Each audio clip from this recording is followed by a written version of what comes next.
And I think that probably when people are really learning to embrace creativity for the first time, particularly if they haven't, had a love for dance since the age of 8, I think it is quite separate, and then over time, I think it can become very intertwined in your everyday life, where it becomes more of like the way that you live and the way that you function and the way that you nurture yourself and heal yourself and the way you step into your power.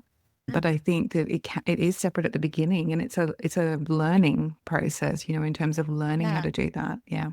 And I think one process to let those two roads begin to merge is to notice how often you make creative choices without it feeling like it freezes you up. So, you're making soup and you're like, taste it, something's missing. What is it? I think a little more salt. Put salt in.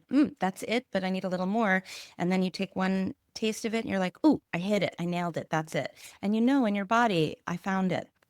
And we do that all day long. Where should the couch go in my new apartment?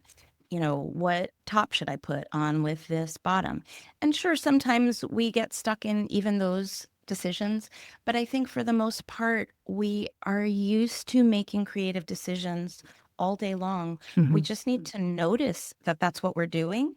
So then when we pick up a colored pencil and a journal, it doesn't feel like something that's such an outlier to our daily Strange. life. Mm. Yeah, make a line, make a circle, Yeah. draw a shape, do anything. Yeah. Put that to the page just the way you put salt to your soup. Yeah. And then that process, that line, that mark, that shape, that color, that can evolve into something else as you grow. You know what I mean? Yeah. Yeah. It And it can, gives you an opinion too, right? Like I'm a firm believer that we can't have opinions about things that are in our head.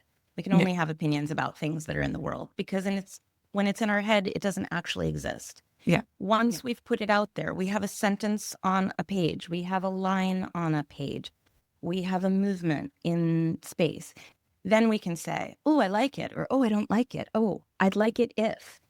I yeah, like it, but, and then we have somewhere to go. But until something's out of our brain, yeah. there's no momentum because nothing really exists.